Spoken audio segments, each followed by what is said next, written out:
Welcome to the Royal Opera House, Covent Garden. Please welcome to the stage, Bill Bailey.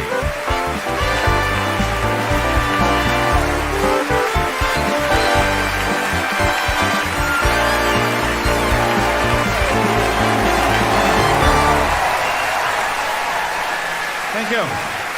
Hello. Welcome everybody to the Royal Opera House, Covent Garden.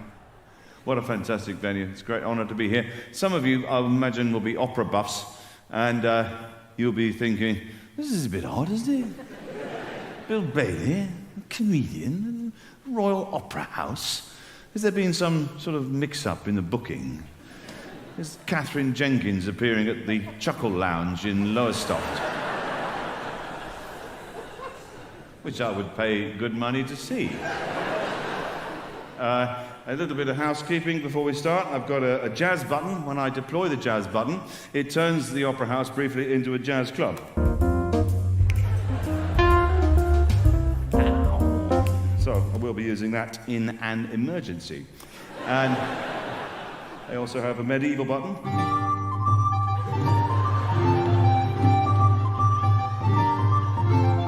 So there's that. I have a Boris randomizer. I have had some drugs. Okay.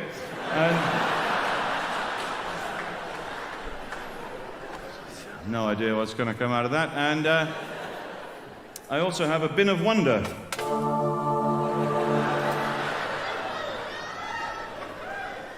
I'm guessing you might want to see that again. I have a bin of wonder. One more time. I have a bin of wonder.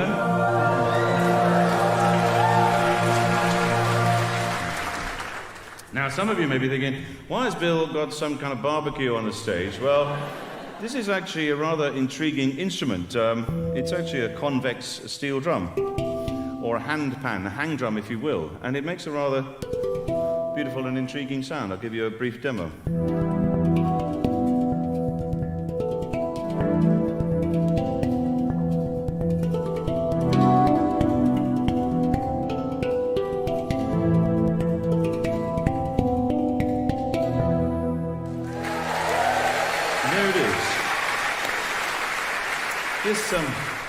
This rather lovely thing. It's unfortunate, it has been espoused by the tie-dyed community. It gets used a lot on the promotional videos for yoga retreats. You know, welcome to the Earth Wellness Center. Drift downstream on a lilo of the limbic system. Join us for a Zen humming and healing weekend with oatmeal conversation. You know, it's been traduced by the Reiki flakerati. And, but you've got to say that it does lend itself rather to the meditative act, doesn't it not? It's the perfect instrument, in a way that perhaps the bagpipes wouldn't be quite so relaxing. Relax your mind. Imagine you're on a beautiful river. What? Relax! So, over here, now this is the theremin. You play it by proximity. It was invented by accident by a Russian KGB radio engineer in 1920. Of course, you knew that. And it was basically there's two electromagnetic processes which create these realms of oscillation, as I call them. I mean, it's not called that, but I like the term, realm of oscillation. It sounds like an experimental music duo from Lowestoft. Hello, we're Realm of Oscillation. This is our new track, Mold Frequency. Oh, great. And you play it by proximity. You move your hand into its realm. You can play it with any part of the body. You can play it with the head. It's intriguing and annoying. And this is something perhaps more familiar. This is an iPhone. Now, there's an app on it called GarageBand, a beautiful instrument called the erhu, a Chinese bowed guitar. And I've contrived to present a piece for you, a duet for two iPhones.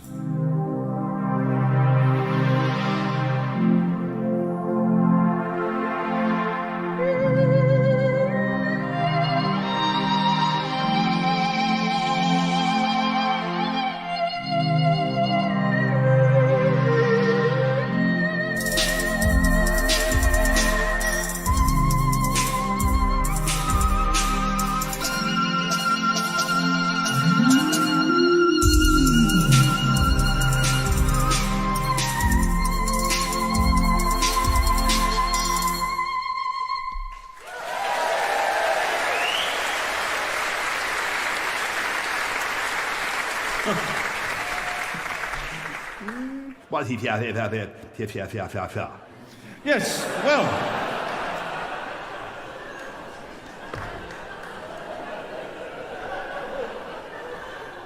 None of this makes any sense. I tell you what didn't make sense to me. You know the high street freezer chain in Iceland? Okay, so you know what? I may have pitched this a little bit wrong for the Royal Opera House. You get a different class of punter here, don't you?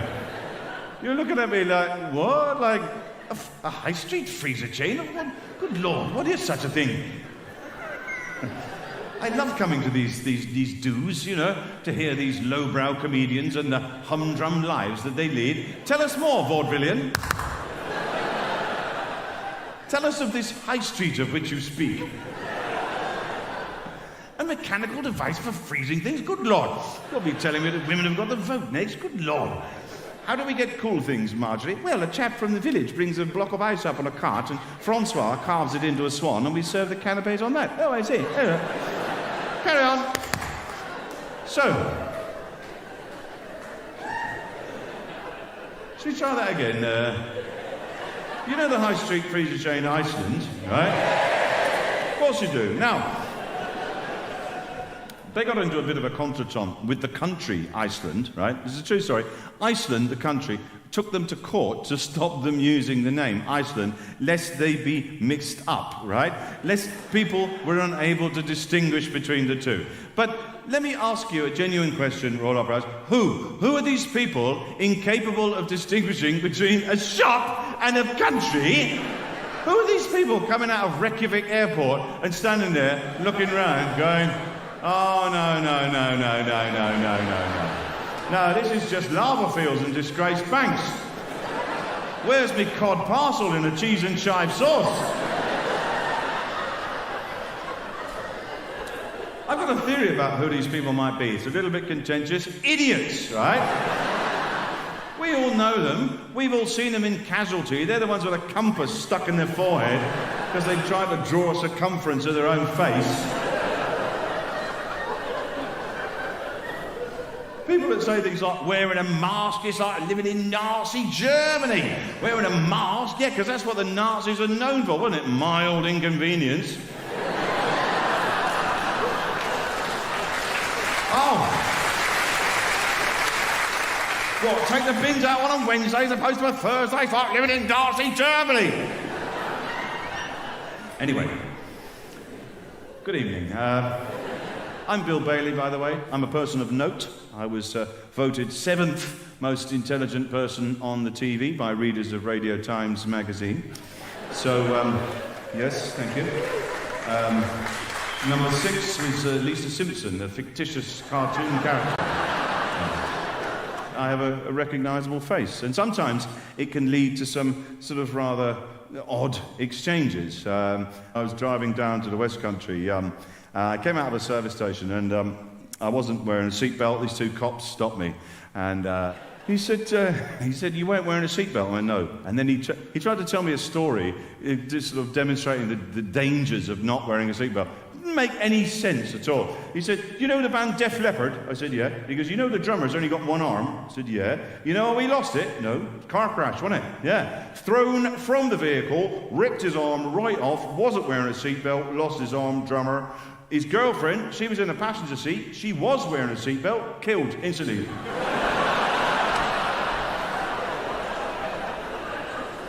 So, like I say, doesn't make any sense. Right. Okay, time for a bit of a song, I reckon, Royal Opera House. So, this is a 4-string Appalachian blues guitar.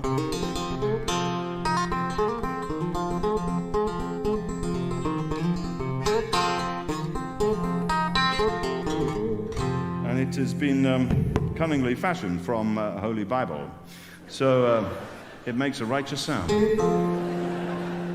2 settings, Old Testament, New Testament.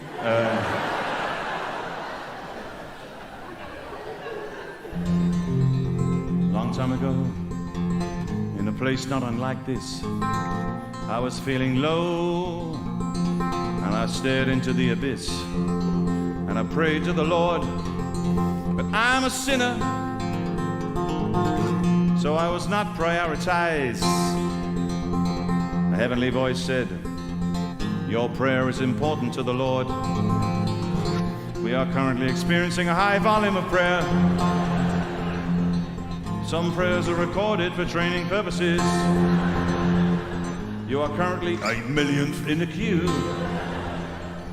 While I was alone and confused like a pangolin in space. And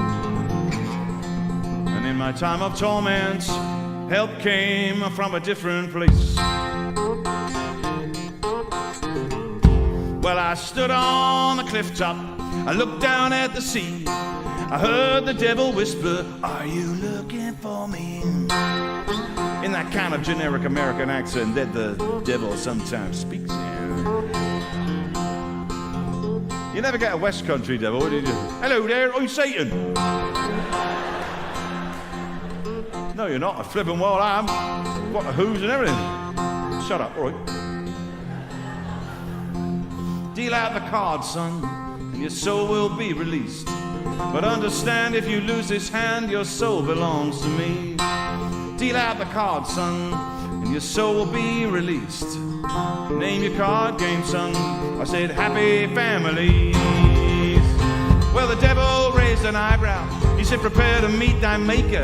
Well, I looked the devil in the eye and played Mr. Bun the Baker.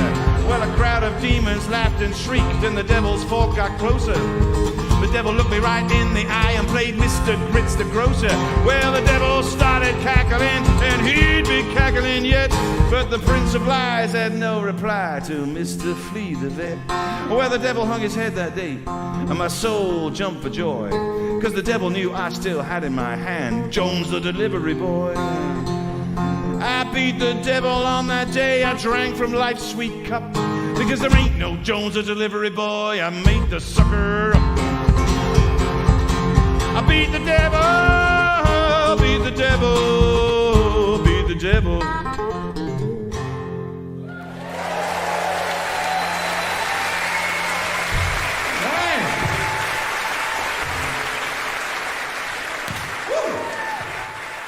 I was just thinking I might use this. Like the old style comics used to do a rim shot after a joke. You know?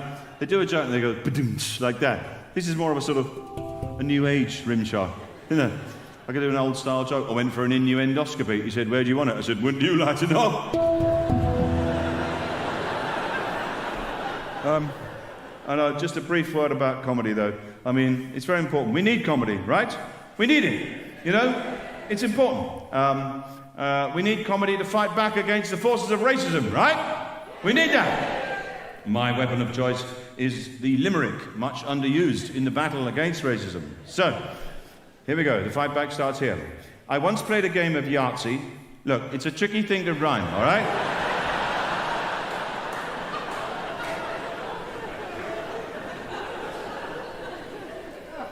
I once played a game of Yahtzee with a man who was clearly a Nazi. He threw a 4, then he walked out the door because the black dots on the white dice annoyed him as it was black and white working together in a meaningful way.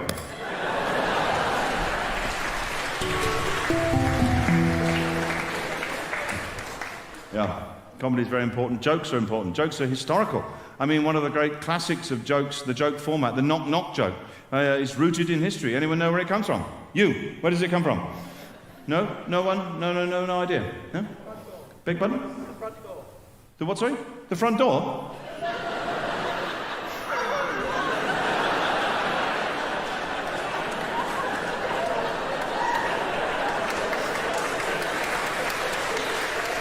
No, I like it. It's a good answer, but... So what you're saying is, without the door, there would be no knock-knock jokes. Is that what you're saying?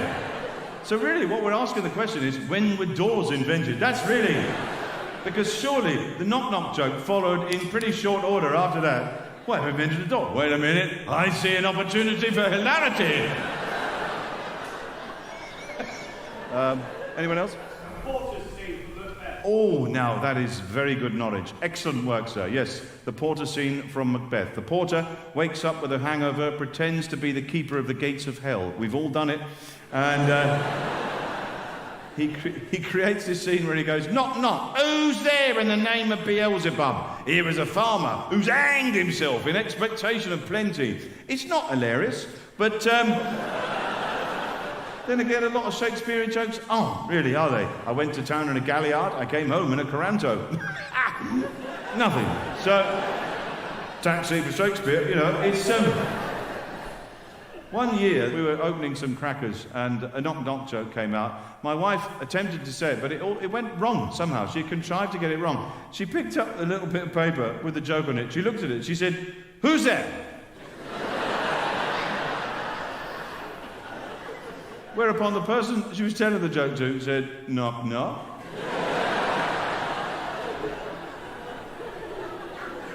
And then my wife said, "Who?" And to this day, that's one of the finest knock-knock jokes I've ever heard.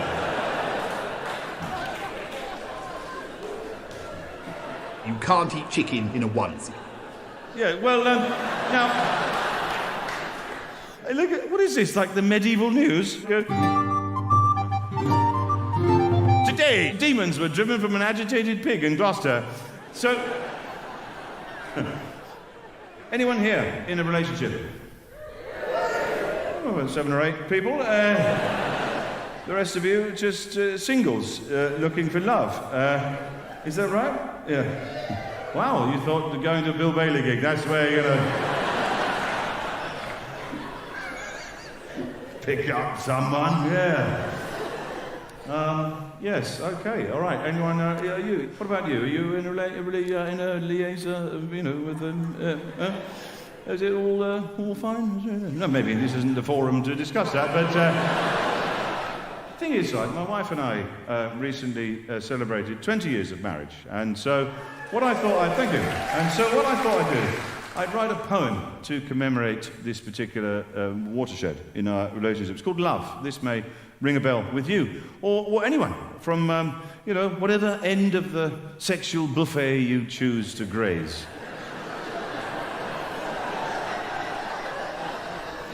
Which I can guarantee you that those words are the first time they've been uttered from this stage, right? Whichever end of the sexual buffet you choose to graze, you choose to graze, you choose to graze, you choose to graze, you choose to graze, from the sexual buffet you choose to graze. Which is the end, which is the end, which is the end, oh, which is the end, which is the end of the sexual buffet you choose to graze. Something like that. Anyway, here it is. It's called Love. Hey, you are my world. Yeah. Where'd you put my keys? I don't have them. Yes, you've got them in your bag. No, definitely. Nope. Well, that's the only place they might be. What about the hook where they normally are? What? Have you looked there? No.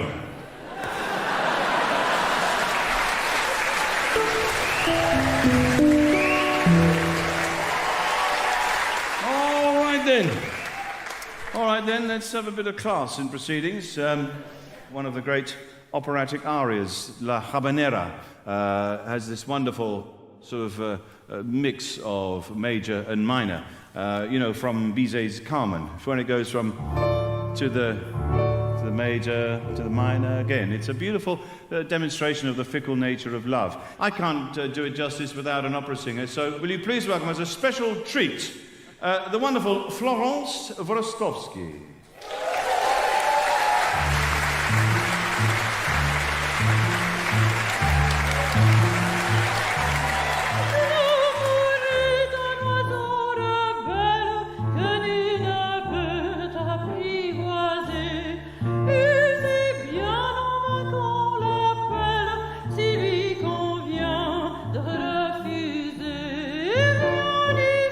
Mana su prière, la poire bien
Thank you so much.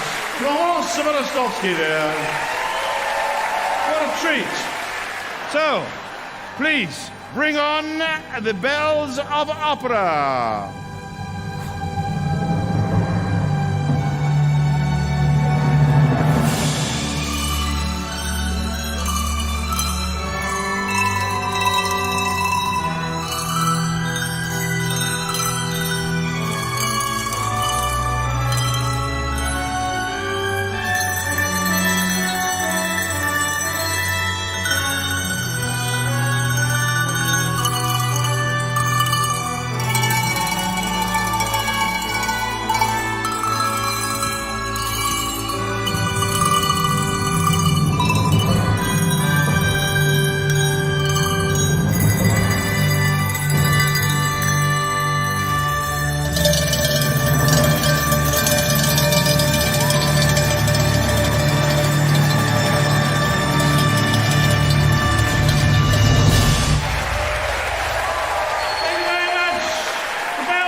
You fans of Love Island? Do you like that?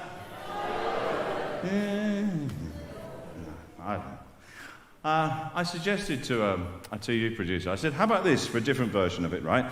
You get some, young, attractive men and women, you send them away to an island on a villa, and you tell them they're going to be filmed, and then you just don't film them, right?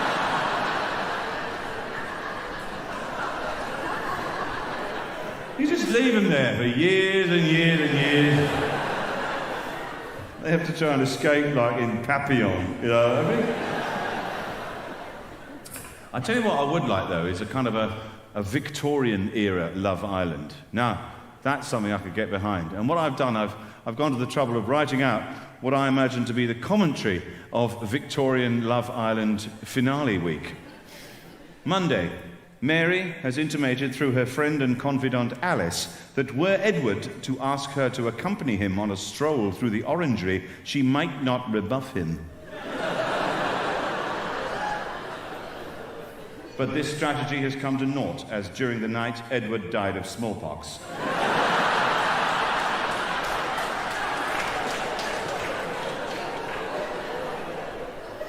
Tuesday. Charles attempted to write a love poem for Lucinda, but alas lost confidence in the central metaphor and now refuses all food and gazes wistfully across a lake.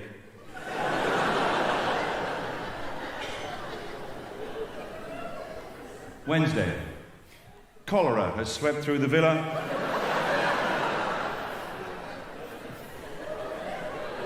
Claiming the lives of all but one of the contestants, Sir Roger Fortinbras. Sir Roger is joined by a whole new set of contestants. It seemed that English Rose, Jane, would be a good match for Sir Roger. At dinner, she entranced him with her fine complexion and vivacious manner. All was going well, but then she passed the port the wrong way, betraying her low-born status and was swiftly ejected. Friday, Sir Roger pines for the loss of Jane and begins to question the suffocating rules of his class. So when an outbreak of typhus once again leaves him the sole occupant... This is a lot darker than I remember, I gotta say. The show's organisers decide to lower the strict guidelines of class for the contestants, and when the brash Cockney scullery maid Flossie enters the villa, Sir Roger pursues her vigorously. Initially, she dismisses him as a total melt, but after a vicious bout of hemorrhagic fever leaves them the only surviving couple, they win by default. So...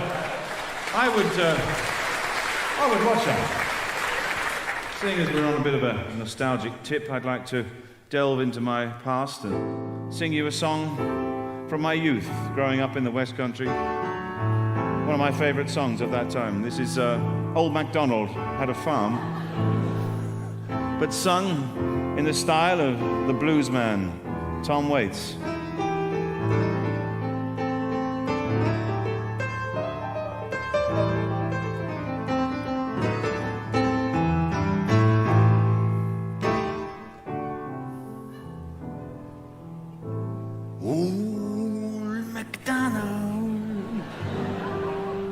Sick of the farm, wants a new life, a new place to go. Yes, it does now. But if you strip away the consonants from new direction, you're left with E-I, E-I-O.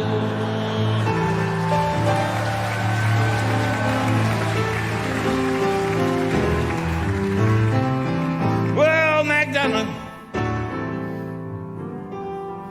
trying to make it right with his kids, should have done it a long time ago. They've all grown up and moved away now. Old MacDonald moved into banking and have avoided the agricultural sector.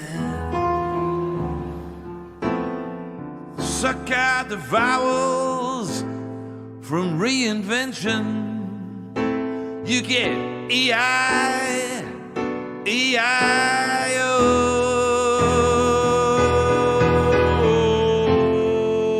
No more echoes on the farm, on the farm, on the farm, on the farm, on the farm.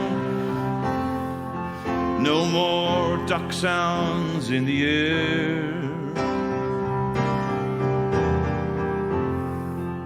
There's a quack quack here.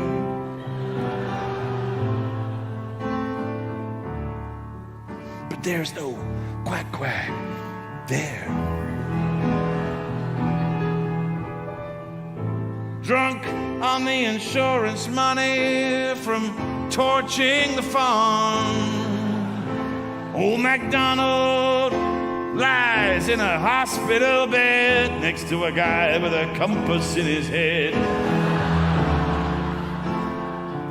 Sitting there looking at his leg infection, thinking about his old friend, his nemesis, E-I, E-I-O.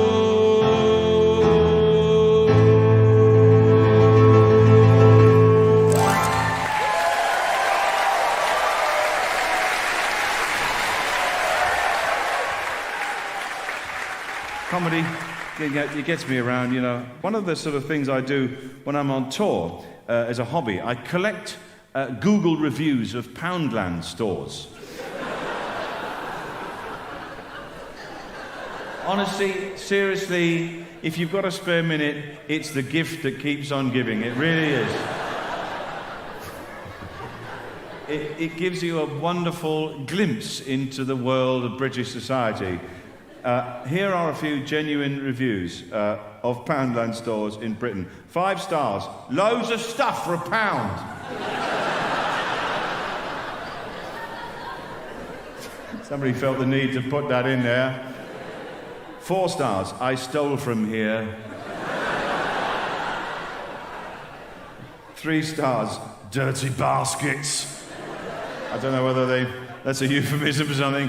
Dirty baskets. I don't know. I love this one. 2 stars. The staff were very common.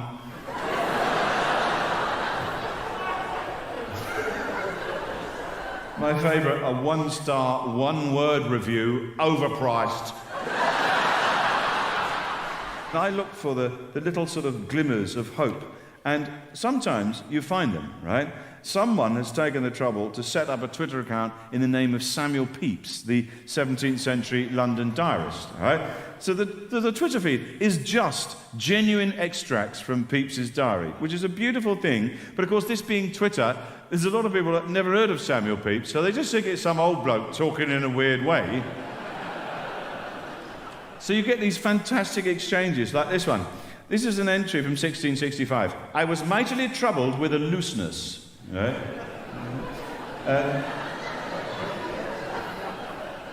And feeling for the chamber pot, there was none. I, having called the maid up out of her bed, she had forgot, I suppose, to put one there. So I was forced, in this strange house, to rise and shit in the chimney twice.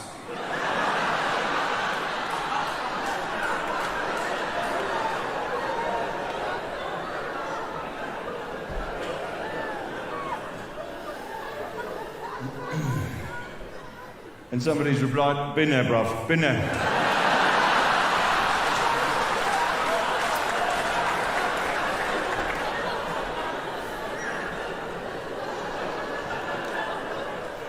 So if you know anybody called Adam Hodgson, don't let them stay in your spare room. That's my advice.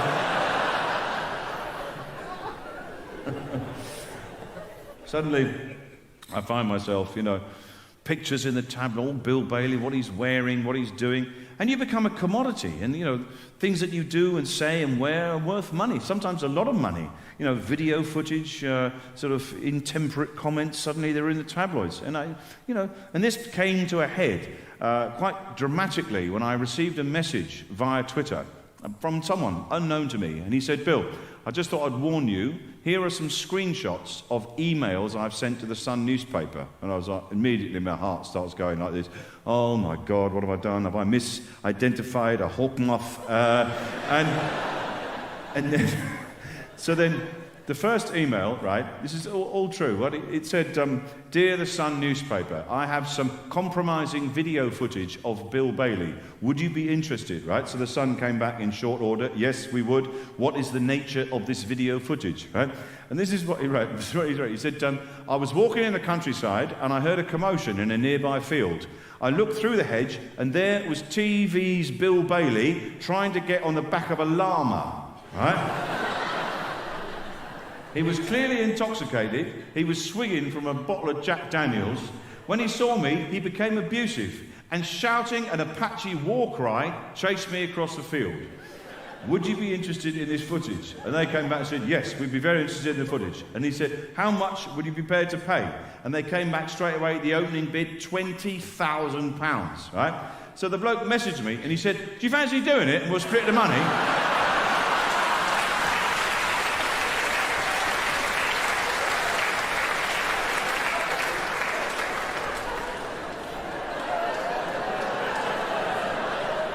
I mean, it's tempting, right? Keep your eyes peeled on YouTube. That's what I'm saying. One of the great things about this job is you get to travel. You get an idea about a place, you get a sense of a place. Sometimes from just your first arrival in the airport or whatever. Australia, a very friendly place. Australians, very friendly country once you're in. But getting into Australia can be a little problematic, They're very, very strict customs, incredibly strict. They ask you loads and loads of questions. They're quite brusque. When I arrived in Melbourne once, this bloke looked at me and he goes, right. He goes, have you got tuberculosis? I was like, straight out of the traps, you feel nervous. And I've got a bit of a tickle. And then they're obsessed with farm. You been on a farm recently? Do you know any farmers? Have you fallen asleep under a horse and the horse has drooled into your eye? You ever kissed anyone you weren't in a relationship with? You ever fallen in love with someone you shouldn't have? Have you ever fallen for someone so hard that you'd walk through fire for them, but then they go to Thailand with a fitness instructor and your heart freezes and the slightest touch would shatter it into a million pieces? No. Welcome to Australia. Some places are very friendly. Sweden, that's a very friendly place. Actually, almost too friendly. Right? They're like ridiculously friendly. Like, hey, okay. Like, all right, back off. And this one guy said to me, he goes, okay, you come to Sweden, yeah? Yeah, okay. I goes, okay, one more question, and you can come into Sweden. Okay. Hope you get it right.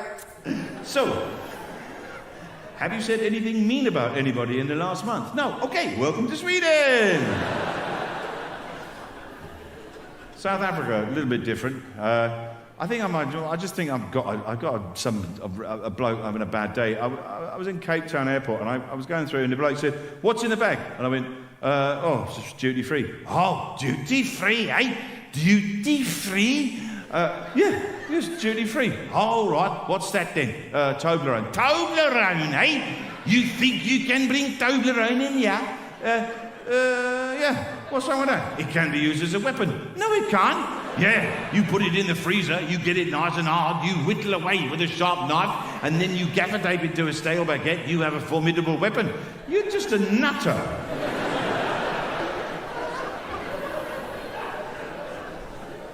People are obsessed with this country, aren't they? They're obsessed with Britain. We love a bit of mischievousness. We love to deliberately spike something, make it go wrong. Oh, whoops-a-daisy. I was having dinner in France with 3 Brits. A waiter dropped a full tray of drinks, like that. No one batted an eyelid. The 4 Brits, to a man, simultaneously, hey!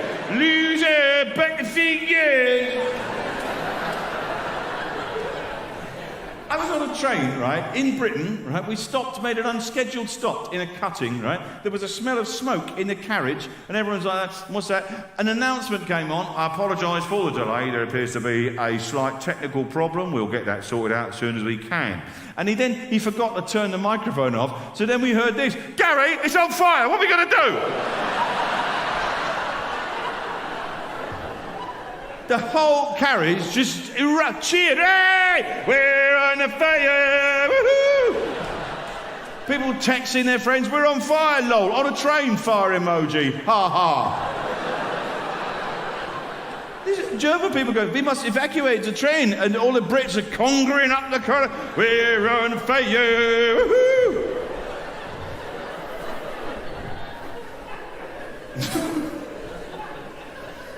One of the most chaotic but beautiful places I've been to is Indonesia. Indonesia, a place of great beauty, wonderful people, a place where the normal rules don't apply though. I mean, it's a place where chaos reigns. It's the only, things happen there that just don't happen anywhere in the world. I was booked on a domestic flight within Indonesia, and I got to the airport, and the flight had left early, right? Now, I can't tell you how much that blew my mind, right? What? And he went, yeah, they got most of the passengers on and the weather was good, so they thought they'd sort of get ahead of themselves.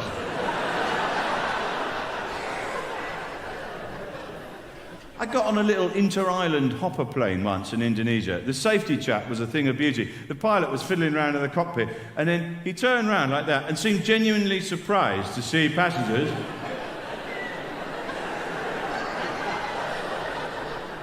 And then he just went, all right, like that. What are we going to do? Okay, you're on the bus. I was there to make a documentary. We were trying to film the dance of the red bird of paradise. This extraordinary bird. It dwells in the deep jungles of eastern Indonesia. Very few people have even seen it. And it performs this extraordinary dance. It's a preposterously plumed bird, right? It's wires and feathers and plumage. It's got a look on its face that says, I should be extinct, right? I mean, it seems bemused by its own longevity. And every morning at dawn in the deep jungle, at the top of the jungle canopy, 120 feet up, it performs an elaborate dance to get a mate, right? Every morning at dawn. Can you imagine, fellas? Every morning having to get up. Oh, for goodness, there we go.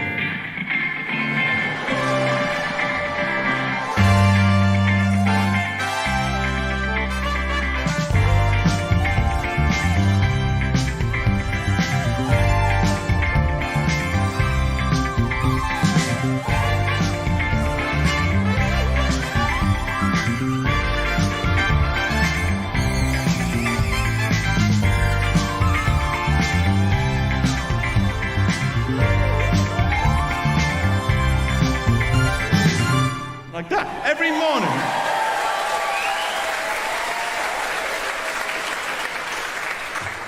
Yeah. Thing is, right, I didn't get to see it because you have to be pulled up in a harness 120 feet up to see this dance. There was no way I'm getting in this harness because I had, well, not to put too fine a point in it, I was much troubled with a looseness.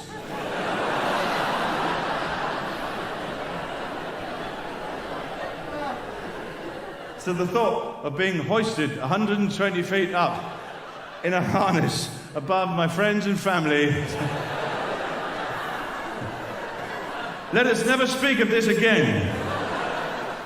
But when I'm in a country, I like to be able to speak a bit of the language, you know. So I bought a little phrase book, an Indonesian phrase book called Practical Dialogues. But I've got to tell you, these are not practical in any way. Or not even dialogues, a lot of them. It just feels like you're in some weird kind of sort of almost like a Brechtian sort of parallel universe. The conversation seemed loaded with something else. This one just says, I need some fresh fruit. But it seems there's something else. There's a subtext going on. I need some fresh fruit. You seem to like fruit. I like fruit very much. What kind of fruit do you like? Apples. What about bananas? Yes. Some of them feel like you're in a psychodrama. Tell me why you didn't say hello to Lucy yesterday. Because I didn't want to. What's going on? Nothing. Did she annoy you? No. You are hiding something. I just came in for toothpaste. This one's called It Burns, right? What does fire do? It burns. What catches fire? Paper, hair, cotton. What is a fire alarm? An apparatus for making know the outbreak of fire. Is fire destructive? When fire is angry, it can destroy. Okay, cheers. This is perhaps my favourite. What is yoga? Right? There's no preamble, like, are you into fitness? Do you like fitness? No, just that. What is yoga? You imagine you're sitting on a plane and the person sitting next to you just turns to you randomly and just says, what is yoga? You'd be pushing the button, wouldn't you? Like, ding, ding, ding, ding, help, there's a nutter.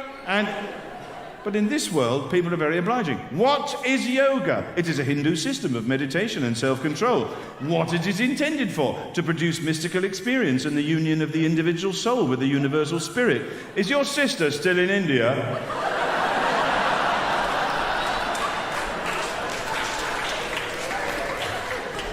Makes no sense. Right. So when I'm playing music, right, I like to play it in the minor key. The minor key, more powerful than the major key. The major key, too eager to please. Like me, like me, like me, like me, I'm the major key. No, back off, right? The minor key, much more evocative. Some of the world's greatest music written in the minor key. Fiorelisa, A minor. In the major key, not so much.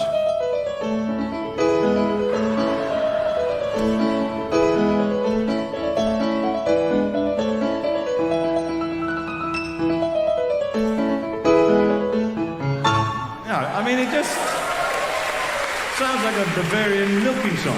Now, songs that are upbeat in their lyric tend to be accompanied by a major key, like, you are my sunshine, my only sunshine. No, I want to hear it in the minor key, sung with contempt. You make me happy when skies are grey. You never know, dear, how much I love you. Now, I know what you're thinking. Why don't you sing it in German, Bill? All right, then. Du bist mein Sonnenschein, mein einziger Sonnenschein. Right, everybody, join it. Du machst mich glücklich, wenn der Himmel grau ist. Du wirst niemals wissen, wie sehr ich dich liebe. Bitte nimm mein Sonnenschein nicht weg. Jawohl! Ausgezeichnet! Oh, we have some German speakers in. Ein bisschen Deutsch, ja? Wow, way more German than I thought. What a reaction to that. I should have been doing in German from the beginning. All right, then I'm going to do that. I'm going to start the show again and see how far I get. So, here we go. Let's German it up a bit. Willkommen, Bill Bailey!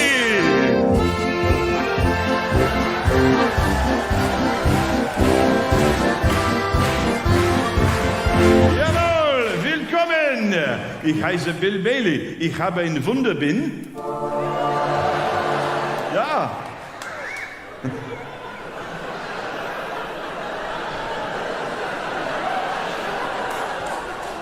Und ein Reichsminister Randomisation. Spondylos. Oh.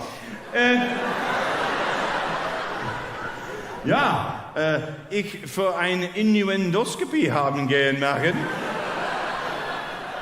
Ich sag, wo willst du es? Ja, wo, du willst das. So, ich habe einen Termin, ja? Ja. Man kann mit der Kopf spielen, ja? Ja, mit der Kopf. Ich habe ein bisschen Musical Comedy. Ah, hey, hoppla!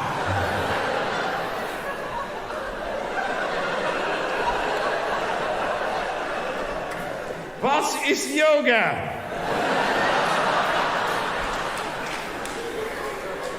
Das rotes Paradiesvögel, das wohnt auf dem Kopf von der Jungelbaum.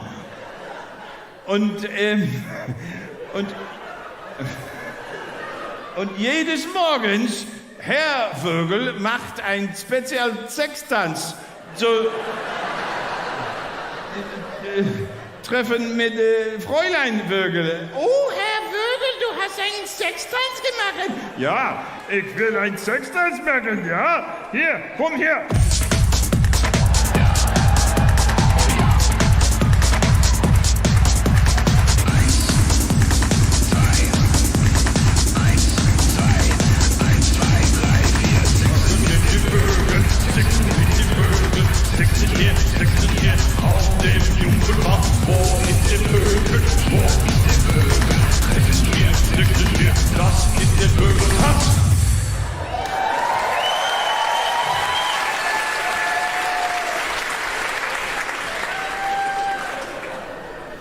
Aber man muss in eine Schlinge gehoben, zu ziehen der Tanz. Und ich kann nicht in die Schlinge gehen. Ich habe ein Problem mit meinem Arsch.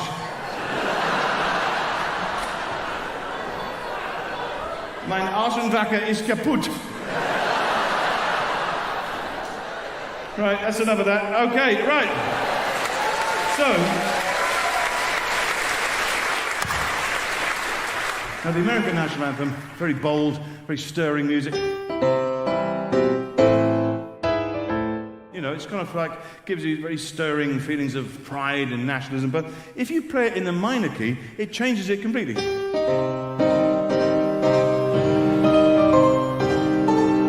Makes it sound a bit Russian. So, I'm just, #just saying, right? I love America, though. I'd love to be in one of those great big American kind of action franchises. I love Jason Bourne as well, my favourite action hero. Oh, he's fantastic. None of Bond's silly gadgets. Bourne, he improvises, doesn't he? You're coming in with a knife, you stick a pen through your hand. You try and attack him, he'll put a hole punch through the fleshy part of your upper arm. Ooh, that's got a sting. Stationary, that's his weapon of choice. You corner him in a Ryman's, you got no chance. He's laminating my hand. Ah! Staple your eyebrows to the back of your neck. He's a demon. Jason Statham. Oh, he's another one. I love Jason Statham. The way he moves. He always moves in one plane. He just moves side to side like that. He comes out of a building, he comes out sideways, flips around, and then he moves like that. Come on, what geezer. You know, he's got a bit of crab DNA in him, I reckon. I was doing a show once in LA, and this producer came to see me after the show, and he was very sort of, complimentary. He said, "Great show." He said, "Let's meet and discuss projects." I was like, "Okay." I said, "No, let's not blow it, Bill. Come on, just try not to be English and mischievous about this. Try and play it straight, But it didn't go very well because we went for lunch, and he said, "Great show." He said, "Look, I don't want to blow smoke up your ass." And I said, I was nervous. I went, "Oh, thank goodness for that." Yeah, that sounds disgusting. But being American, he took me literally. He went, "No, I'm not going to do that. It is not, it's just an expression to say that I do not," when I was like, "Oh, for God's sake, yes, I know what I know what it means." And then I just got annoyed and mischievous, and I just played it straight back. I said, "Yeah, it'd be very difficult to do, wouldn't it? I'd have to stand on a chair or a table or a raised plinth and then remove my trousers and pants, but you wouldn't actually be able to blow the smoke up my arse because the sphincter is a very, very tight muscle. The smoke would just sort of diffuse on the buttocks. You'd probably have to get a pipe up there or maybe a funnel, work that in, and then waft the smoke up with a menu or something to hand, and that way you would achieve ingress of smoke into the rectal area." And I never saw him again after that. That was it, really. But, Hollywood's loss, London's gain. That's what I say. I've always said that. So,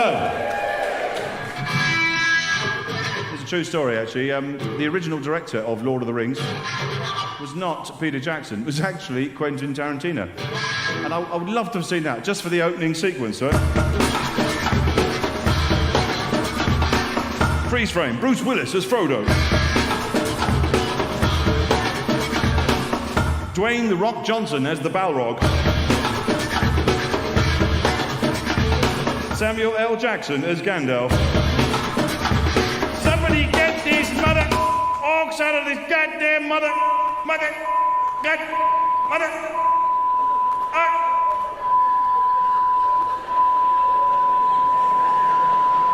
Mordor. Well, any metal fans in? Right. Just for the avoidance of doubt, that is the genre of music, not the substance. Some of you are going, brass. I like brass, actually, yes.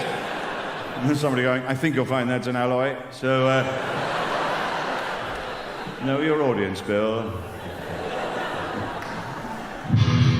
I love metal, right? If I was allowed to at home, I'd have amplifiers in every room in my house, connected wirelessly to my guitar, and I'd just walk around the house playing metal around the house. Walking in the lounge, walking through to the kitchen. Do you want some breakfast? Yes, I do. What do you want? Cornflakes.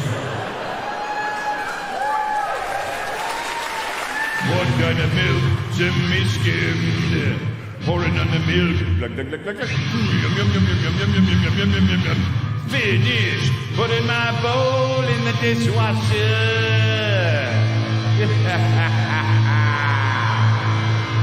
Bing bong, someone at the door. I'll go. Walking down the hall, walking down the hall, walking down the hall to the door. Who will it be? I don't know, I don't know. I'll have to wait and see.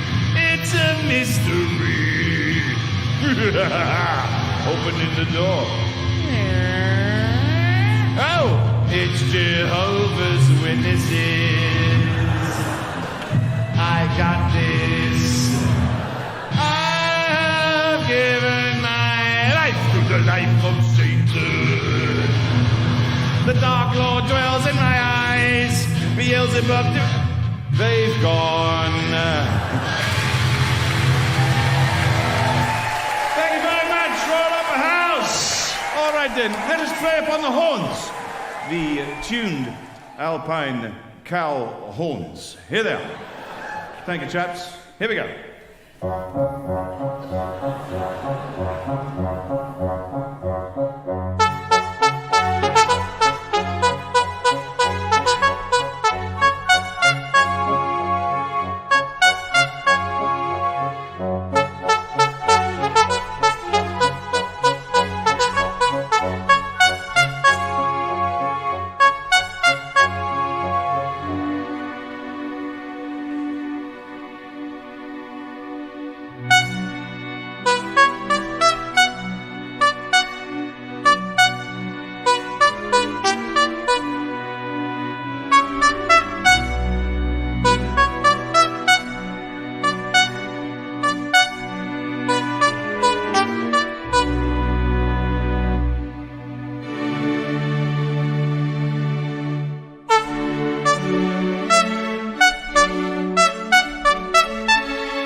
Asinatina, mosikite, ikirasuko, saikina ma, kotoreta, ka musina nani yami takata kana you no kaka Dete sunaga das tu siwani no masla dos sikabla asile musinaga busu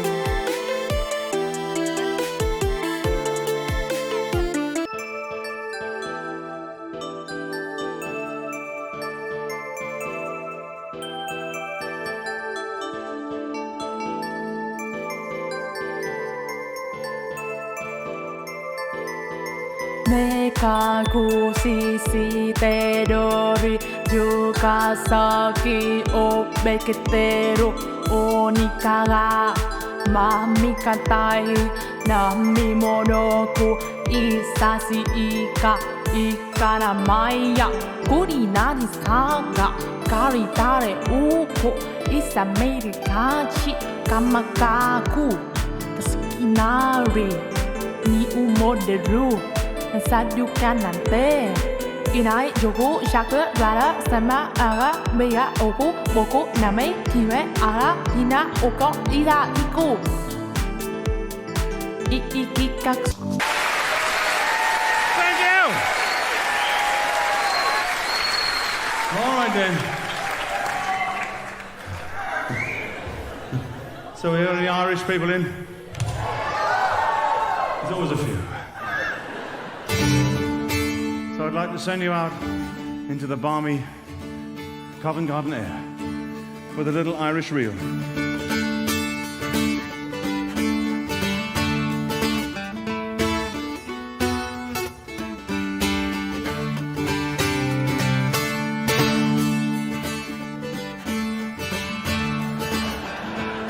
Just take a breather.